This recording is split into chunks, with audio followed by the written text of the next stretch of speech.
we're here with the mayor, I'm happy to say, Holyoke, right? And you and I do our usual, right? This is and now, right? And we ask you, come in, grab a chair. So we go ahead and start out, you should say, why don't we have him say his full name and rank and serial number, the way. My social security number, you said? Whatever works. Well, my name is Joshua Garcia, Joshua Anthony Garcia. Mm-hmm. That's where the A comes from. Mayor here in the city of Holyoke. Excellent. Mr. Mayor, welcome. And we're very happy that you agreed to this.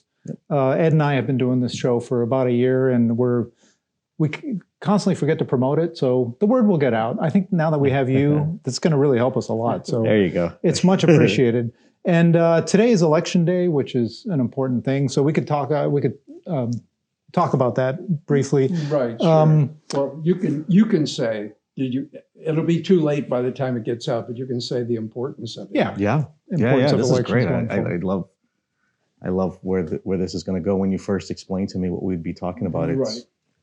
A little more, I love it. So let's do it. But so this is going to come out later, but elections are important all the time. It's the least that a person can do to really participate in democracy. And in that regard, Holyoke has city council, councilor positions that are being vied for, school committee. Mm-hmm. I believe that's it, right? In Holyoke. Mm-hmm. And I know there are people with signs outside. I was wondering if we could hear them. Unfortunately, we can't. That would have been kind of interesting. So I don't know. Do you want to elaborate on the importance of voting, or did we pretty much? Yeah. So here's the reality behind how important it is for people to engage in their local government, be it in the form of voting and other means. So the ability to self-govern ourselves is like the standing foundation of how we exist as a country. Mm-hmm. It's like the number one thing we fight for when we describe freedom and why we love living here so much, to self-govern. Mm-hmm. And for local elections to take place, it's the truest form of local control for people across this country. It's all politics start locally, and you get involved through a vote and setting up how you want your form of government to operate, your tax-paying money and resources that you contribute to the municipality or the form of government that you live in. And so, that's why it's extremely important to participate and vote and be involved, because it's the pillar of what we fight for in this country. Absolutely. Yeah, I would agree. Okay. I'm ready. Because when we met, do you want me to go right there? Yeah. When we met to talk about this, I said, we're going to talk about what it takes to govern. Mm-hmm. And particularly, does it really take an art of some sort? Mm-hmm. Not just the usual. Like you've now said a beautiful thing about voting, but do you think of it as a special skill, or almost Absolutely. To the point of art? And what are those elements for you? So, you have to, when you're going into we're talking about local politics and even national politics, because we go and we vote for our Senate and congressman and president of the United States. But here now we're talking about locally. We go, we get involved, and we vote in how we want the system to be structured to manage the day-to-day of the responsibilities on behalf of the voters. And a lot of that is, votes are driven based on people's values of that community. When you go out and you vote post-election, now you've kind of set the table on the direction of your community. Mm-hmm. Then goes the intricacies of how those positions you've just voted in go and get more involved with executing your local bylaws or your local ordinances to be sure that you're maintaining services and improving the quality of life on behalf of people. The form of art really is how you manage within that environment. Mm-hmm. I think a lot of people, they run for office not necessarily understanding how to navigate the complexities of what's involved behind managing municipal services and resources within the confinement of, here in Massachusetts, it's Massachusetts general laws and our own local ordinances. Yeah. Government is not a top-down institution, and people come in thinking that. And you know how people say, "Oh, why vote or why get in?" Politicians, they don't get anything done. They talk, but they don't execute or whatever. Yeah. That exists because people who run for government who doesn't necessarily know or understand will go and preach what sounds like common sense things, but then you get in there and realize it's not as easy as what you thought and hoped, and people are limited and get frustrated. So when I manage, through my experience, I lead through the lens of management, and I try to focus less on the politics. And what I've learned to date, for as long as I've been involved with focusing on community development and local government work, is that as a manager, you have to operate from the bottom up and the middle out. Government's designed so that no one person is in total power and control. And the number one skill that your manager needs to have, if you want to be an effective, in this case, it's a mayor, because we have a strong mayoral form of government here, is the number one skill is to be able to navigate personalities and perspectives and get people moving forward in one direction forward. That's the art. I was going to say, now you're talking art. Because, I was setting a table leading up to it. You're doing well. So our city of Holyoke in particular, because we're so vastly different in every corner of our city, and you get one mayor. Yeah. And it's important for that mayor to know how to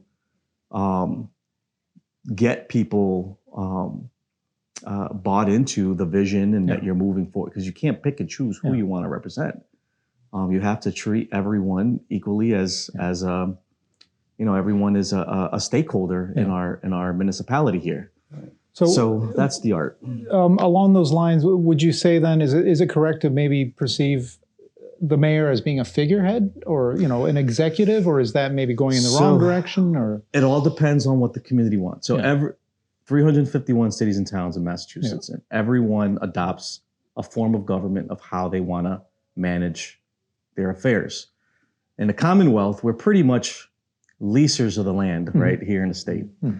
And the way that it's designed, the easiest way to explain is the Commonwealth says, okay, local control, truest form of government, you're a recognized municipality. You get to decide how you want to operate. However you decide how you want to operate, as long as it's within the limits of these laws, which is Massachusetts general laws. And so Holyoke, we have the strong mayor council form of government. You see communities evolve, like I think Longmeadow, East Longmeadow, I think might be the most recent municipality that had a recent change. And before that was East Hampton. Well, they actually went backwards, but East Longmeadow had a situation that created a lot of turmoil and disagreement in the community. People got really upset, and they had a 3-member select board who were the chief executive authority of the town with a town administrator. But it was the executive authority was the board. It was a weak town. People got upset. There was a town meeting that a select board meeting that went crazy, and people demanded change. And then they went and brought on a council manager from a government where you have a strong town manager. So here in Holyoke, we have an antiquated form of government. For a city this size, an elected mayor that is the CEO and the CFO, with an elected treasurer and an appointed tax collector, appointed assessors, and tax collector appointed by the council, assessors appointed by the council, our town accountant, which is our city auditor, appointed by the council. So I'm the CEO, CFO of a community where I have no direct control of the people that manage our municipal finances. Okay. I can ask a question. How much did you know before you got the job about that structure? And how much did you learn? And was there a big difference between what you thought you were going to do? And you realize he was coming from being town manager of Blandford? Yeah, I know so that. I've been involved in my community for a very long time. I was born and raised here in the city, and I've been an active participant in the city learning the way of the land, being involved in doing my due diligence as a voter, right? And I worked as a municipal services manager for the Pioneer Valley Planning Commission. It's a regional metropolitan planning organization here in the Hampden and Hampshire County region. And from there is where that's where I would say my career really kicked off. Because I was working with local governments up and down the Pioneer Valley, assessing municipal services, coming up with recommendations on how to improve, achieve economies of scale. And I landed my first town administration career working as town administrator in the town of Blandford, and I was there for 3 years. Yes. And at the same time, I was involved in my community, taking what I've been learning and kind of comparing it to what's happening in Holyoke and what I would have done differently if I was the mayor or if I was the manager of the city. And then as I learned more about best practices, I was like, how come Holyoke is not set up that way? And so you know, just kind of, it was in practice. And then I was just learning in my own community as I went.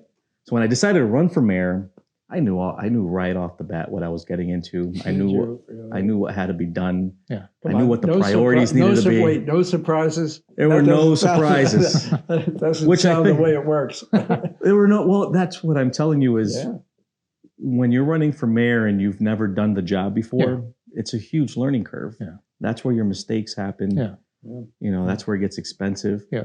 Good intentions. I genuinely believe when people run for mayor, I don't care who it is, people don't come in here to want to purposely mess things up. They come in with what they think they know, and then they come in here and realize, what did I get myself into? I was so comfortable coming in here because of what I've learned.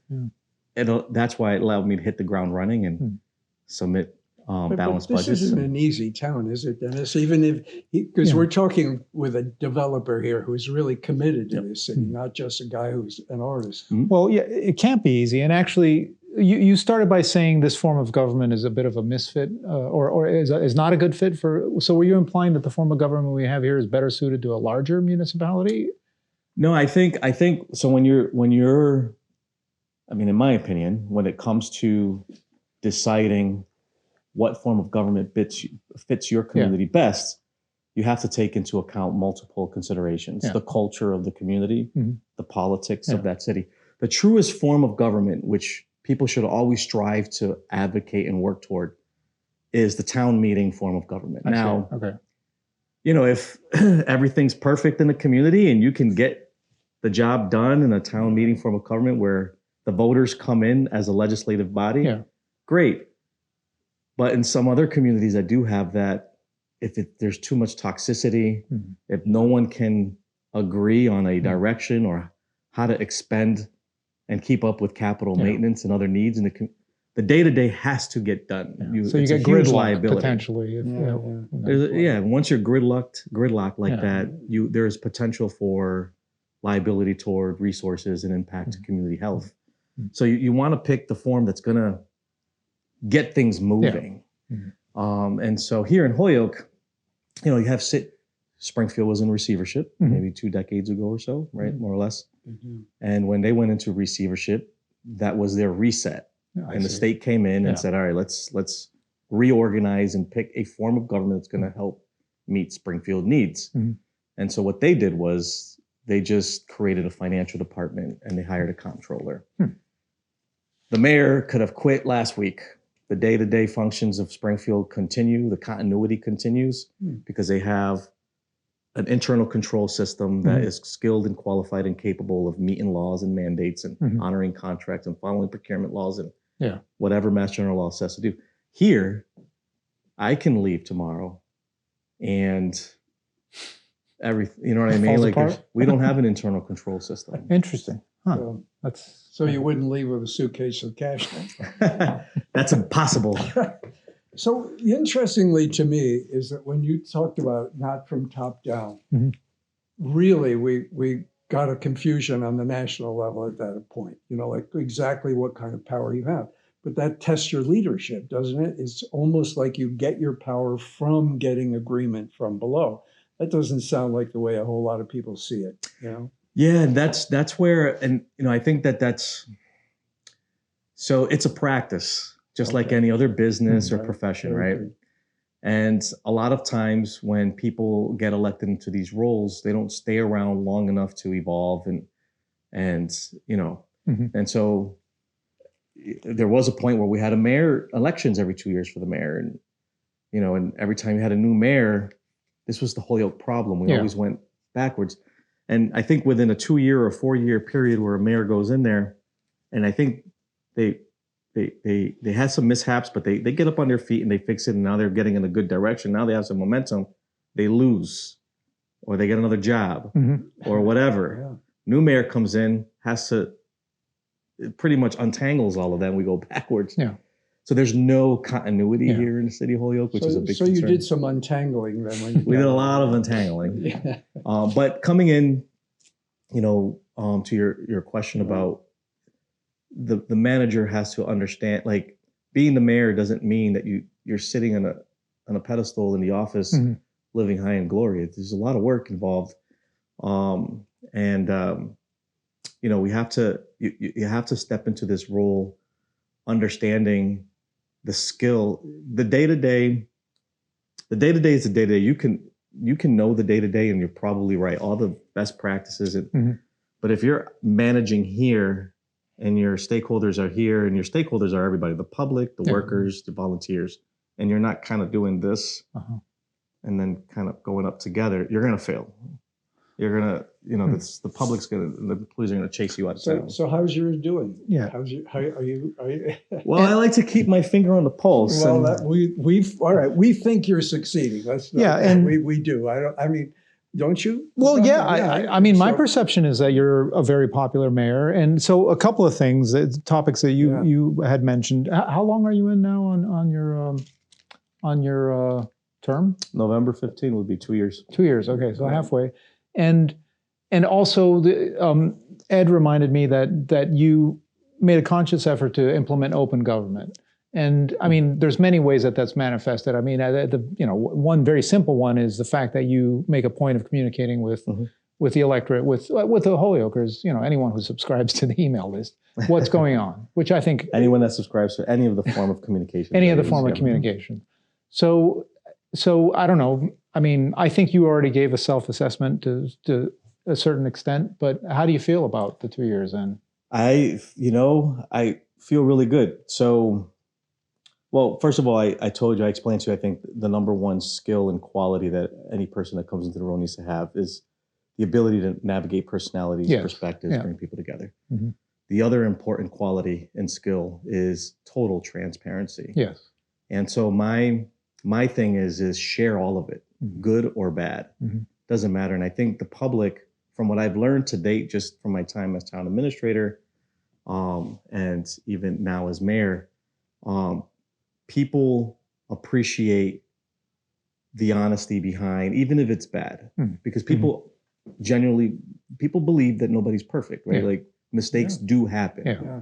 but they want to know that that you know about it, Yeah. that you're acknowledging it, and that you're coming up with a plan to do something about it and make sure it doesn't happen again, right? Yeah. So you transparent, good or bad, be open to the public, because that's really what we're here to do. I'm not here to try to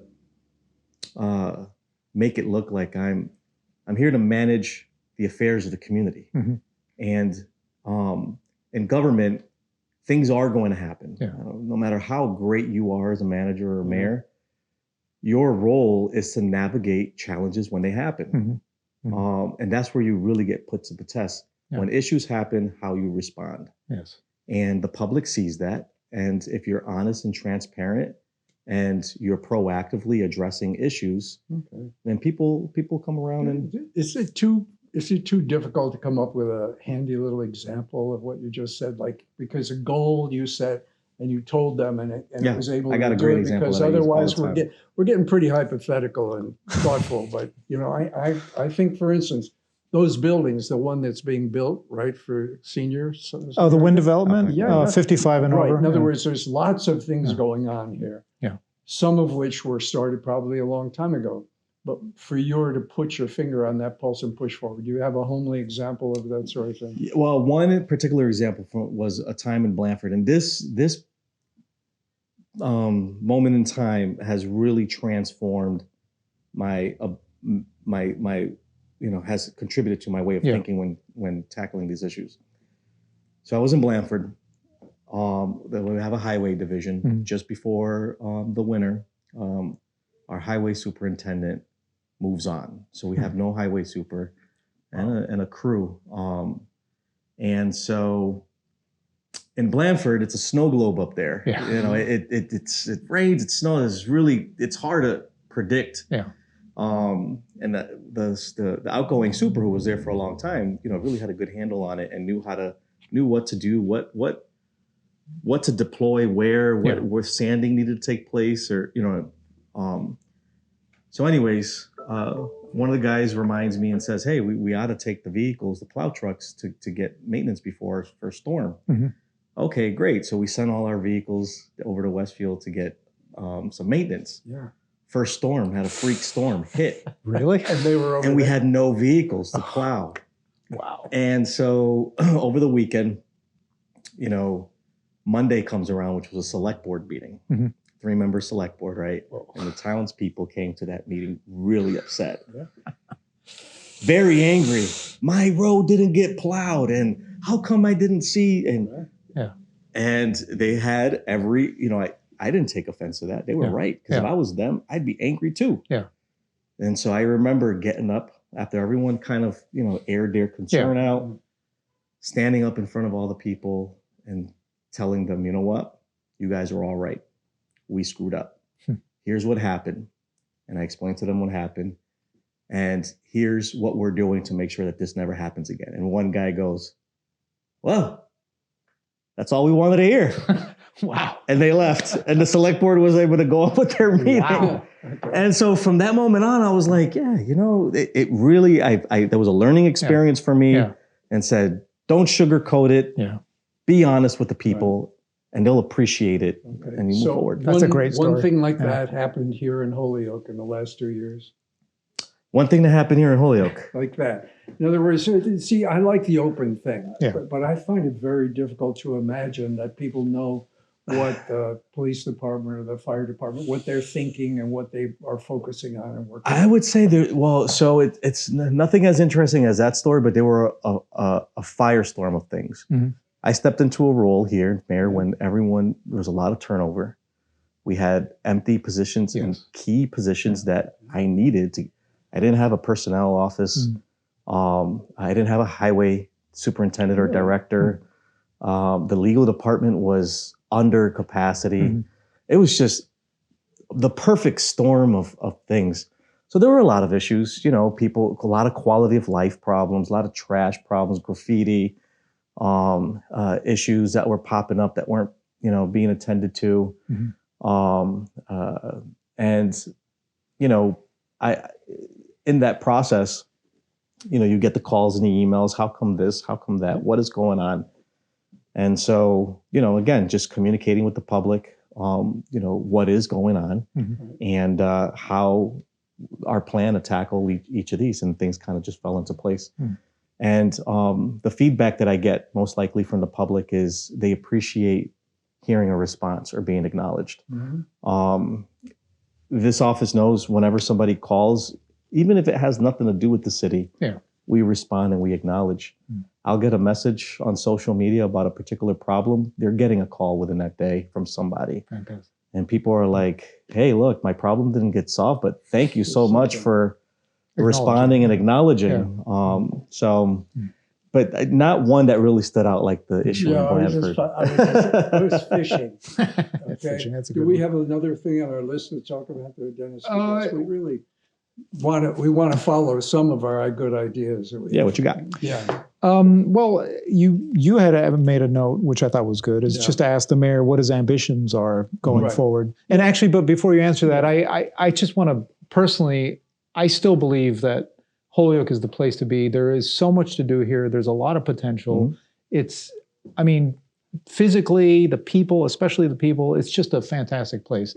And I think, you know, I see that now. Day to day, I see people moving in saying, you know what, we tried East Hampton, we tried Northampton, we couldn't afford Northampton. You know, there's many reasons for people to move here, but I do like to think that the number one reason for people moving here, which was my number one reason, was I saw opportunity in everything. Like if I wanted to participate in government, if I, just get involved in community, the first thing Margie and I did when we moved here was volunteer at Wisteria-Hearst. It was an opportunity. We were looking to meet people. So I continue to see opportunity left and right. So that's a long way. Now you can answer, what are your ambitions for the city going forward? So I stepped into this position, and one driving factor for me is like, if I can cultivate the little bit of pride that's out there, that's what's going to build this community. That's wow. And that's so, powerful. If there's no pride, I have no community. And if I have no community, then why am I here? Yeah. A lot of people look at the mayor or the government to build the community and make things happen, when in reality, I try to remind people it's not the mayor or the government, it's the people. Yeah. When I think about communities that people often talk about and love, right? You think about like what's causing these communities to be what it is. Well, what's causing is people having genuine interest of the direction and the culture. Yeah. And then it motivates them to want to contribute somehow. And then now it's the pride. So, I really try to make sure that the people are at the driver's seat, and be as inclusive in our process, and in our community as much as possible. Because when people feel good, they want to help. Yeah. They want to do something. Yeah. They want to buy a house. They want to open a business. They want to join a board or a committee, maybe even run for office. Yeah. They want to join community cleanup initiatives. They want to organize their own initiatives of whatever it might be. And so that has been like the thing that I try to do all the time as mayor is cultivate the pride that's out there so that we can build this community together. And it seems to me like there is a lot of pride in Holyoke. I mean, if you just think about, the perception, you get it from legacy people, from new people who've moved in, left and right, it seems to me there is pride in Holyoke, which is definitely a positive thing. So you take that pride and then you take how we're managing our affairs. Yeah. So these are the two ingredients here. And on the campaign trail, you've heard me speak about this, and I speak about this to this day, is that when we talk about any issue in our community, no matter what it is, if it's education, public health issues, capital infrastructure issues, public safety, every function of our government that are responsible for executing the tasks involved in those areas are very dependent on a core functioning government. And so in Holyoke, we've never really established a core functioning government that is providing the opportunity for interdepartmental collaboration, for achieving the efficiencies and understanding what the needs are so that you're adequately distributing the resources in a strategic and forward-thinking way. That core, and then those departments all rely on a good legal department, a good procurement department, a good personnel department, right? So we've never really had a strong handle. And this is what I campaigned on, was the management part. Yeah. And then I have always said, like, if we can work from the middle out and take care of those, get our house in order, then everything else will start reflecting positively. So you take the pride, and then you take how we're managing our government so that we're keeping up with the values of the people that are giving you the pride your community needs. That's when you start seeing the growing community. Yeah. So, wow. I like that. It's nice too. It's art. It is art. There Government you go. art. No, I feel that this is the thing that's misunderstood, but I also think the mechanism of how towns and government work has been left out of schools lately. So they're not even teaching civics and things like that. Does your mayor, hand reach into education and to say, hey, we're going to be smarter about what makes our country? Now you're talking about a foundational practice that can really improve generations to come. I always said two things: financial literacy and local government. So this is a conversation that, when I was a town administrator, and even now as mayor, you join associations. There's the Small Town Administrator of Massachusetts, There's the Massachusetts Municipal Managers Association. You have a Mayor's Association. They're all under the umbrella of the MMA, the Mass Municipal Association. So when you go to these meetings and you talk about, this always comes up, is we're not really teaching the next generation, or we're not creating a workforce for keeping up. We're not teaching the treasurer work, which is the functions of the treasurer's office is so complex. I don't care if you're a Wall Street genius. You come in as a treasurer, you're going to be lost.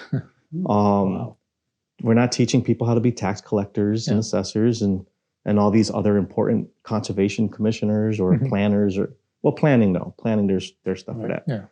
Mayors or managers.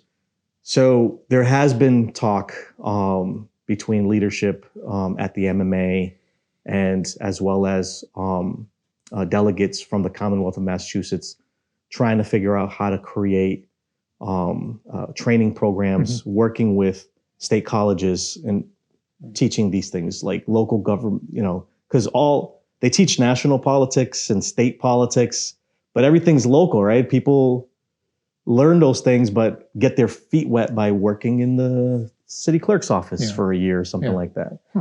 So there ought to be a focus, some sort of higher ed focus on local government work. I agree, but there isn't any.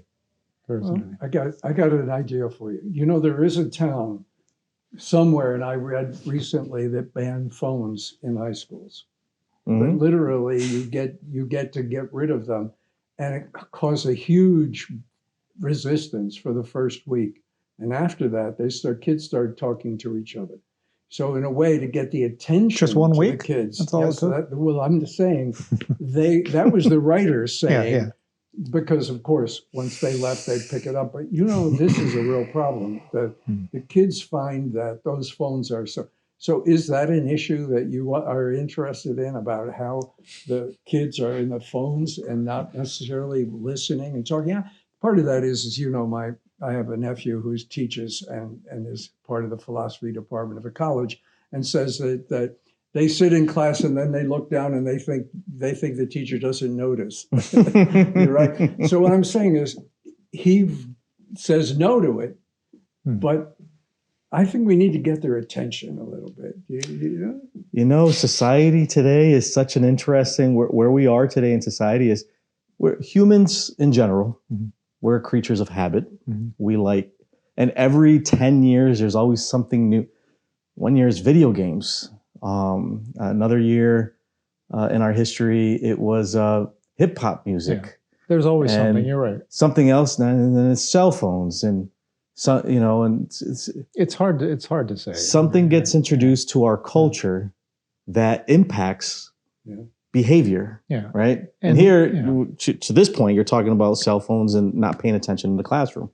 And so, or me. And I have that habit. I'm talking to you, young man. How many times do you see people in a meeting and they're looking down? Well, at a city council meeting and they're looking at their phone. Family dinners, they're going like this, although saying, "Dad, you're not as interesting as my phone." It's transitional, I believe. You believe you think it's just temporary? Well, look, think of it this way: when cell phones came out within our lifetimes, I remember it was the oddest thing to walk down the street and you look at someone because you're like, are they talking to themselves? So of course. It took a year or so to get used to that. And then I remember there's also don't look at your phone at whatever. But now everybody does it. So you do get used to these things. And society, it becomes a norm in society, and then it impacts behavior one way or another. And here we're talking about cell phones in the classroom. And here in Holyoke, we've introduced the Yonder bag. Chicopee started it in other neighboring communities, where we're having students lock their phones in these Yonder bags. Really? And they don't have any phone access while in class. And then when school is done, there's an unlocking mechanism on their way out that people can. That's what we've instituted. Currently? Currently. Okay, well, I don't have children, so I wouldn't know this. And nobody told me. Wonder why not? Well, the I have mayor a is feeling you telling us. kind of knew. We came here You came for that? to find Okay, out what the yonder bag. I'm against all Google this stuff. yonder I bag. want people talking to each other. I was offended when they had Walkmen walking down the streets of New Oh, York. yeah, I'm that going, I might want to say something. That's another prime example. Yeah. When that Good became point. pop- Pre-cell phones. So you know, Yeah.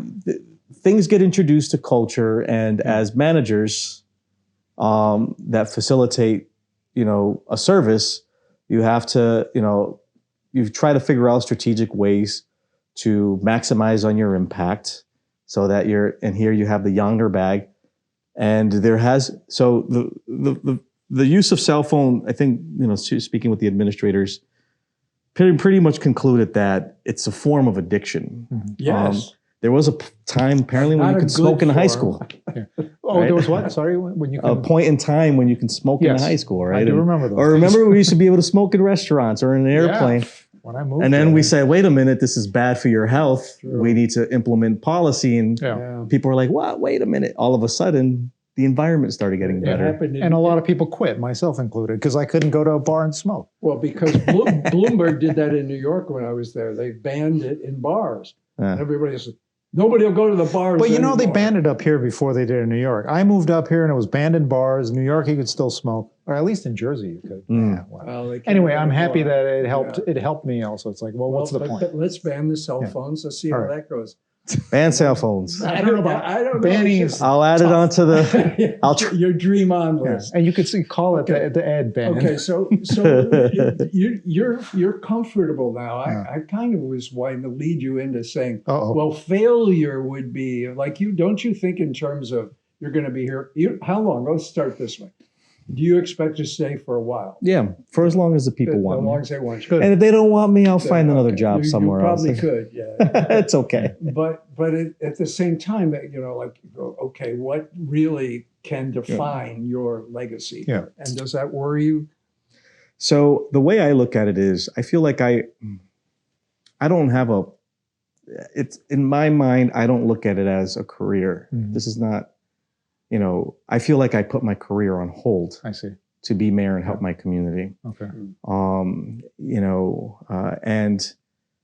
Considering the knowledge that I've learned and the experience that I bring to the table and the community that I grew up and know and love that took care of me, I said, okay, well, let me help my town. It's a civic duty. Yeah.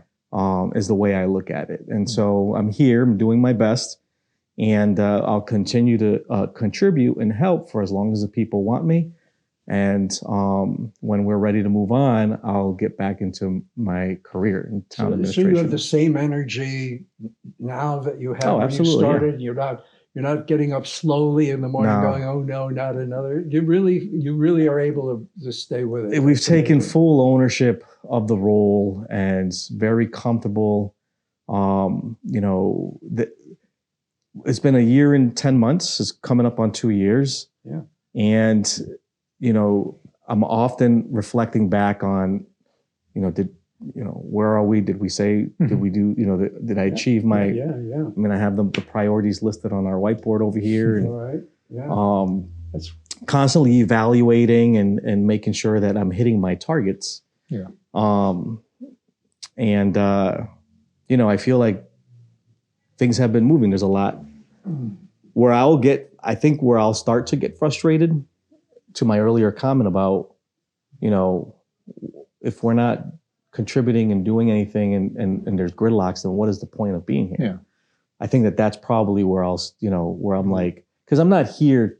I didn't become the mayor because I wanted just to be a mayor. Yeah. Like I said, I came in here, I have some knowledge, there's some issues and I want to help. Yeah.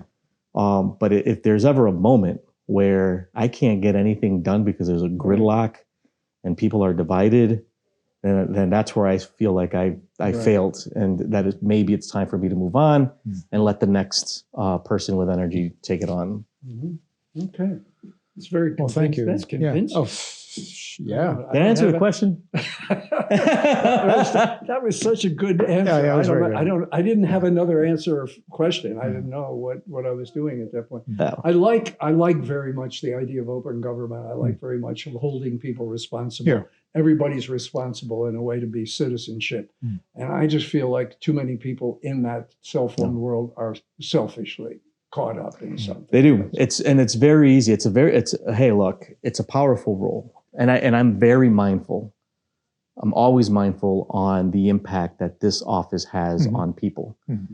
And, you know, we have to be careful with the choice of words when you're publicly speaking.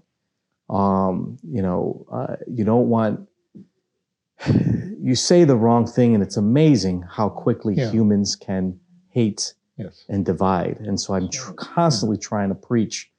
That's why, you know, I emphasize the Holyoker part, how we're all vastly different in every corner, and we need to embrace our identity and our culture of who we are and where we came from, but never lose sight of the fact that we're all Hoyokers. And no matter where you live in the city, whether in West Holyoke and South Holyoke, you're a Holyoker. And if you lived here for either 3 months, 3 years, or all your life, you're a Holyoker. And that preaching was so critical because growing up here, you know, I've always heard the different groups, right? Like if you're a transplant, they felt like they didn't belong here.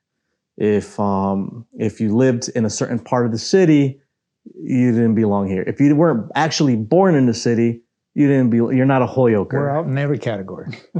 And so people, you know, and I joined. How's that? I joined 18 years ago.